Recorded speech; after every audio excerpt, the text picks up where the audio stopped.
అసలు క్యాన్సర్ను నయం చేయగలమా? ఎలా నయం అవుతుంది అనే ఆలోచన అందరికీ వచ్చుంటుంది. దీనికి సరైన సమాధానం ముందు క్యాన్సర్ గురించి తెలుసుకోవాలి. ఈ క్యాన్సర్ సాధారణ వ్యాధి కాదు, అదొక మెటబాలిక్ డిజార్డర్. ఎన్నో క్లిష్టమైన జీవక్రియల సమస్యల వల్ల క్యాన్సర్ కఠినంగా కనిపిస్తుంది.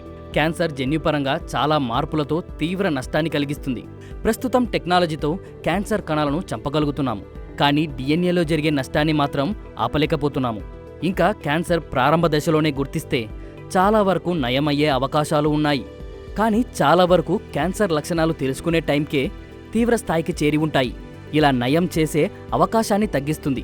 అలాగే క్యాన్సర్ కణాలు శరీరంలోనే ఒక అవయవం నుండి మరొక అవయవానికి వ్యాప్తి చెందడంతో సమస్యను తీవ్రతరం చేస్తాయి. ఎలా అంటే లంగ్ క్యాన్సర్ నుండి కిడ్నీకి, లింఫోమా క్యాన్సర్ నుండి బ్రెస్ట్కి ఇలా జరగడం క్యాన్సర్ను నయం చేయడం చాలా కష్టమవుతుంది.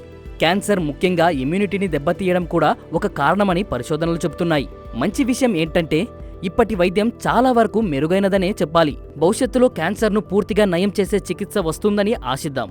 ఈ వీడియో మీకు నచ్చినట్లయితే వీడియోని లైక్ అండ్ షేర్ చేసి మన ఛానల్ని సబ్స్క్రైబ్ చేసుకోవడం మాత్రం మర్చిపోకండి. Thank you.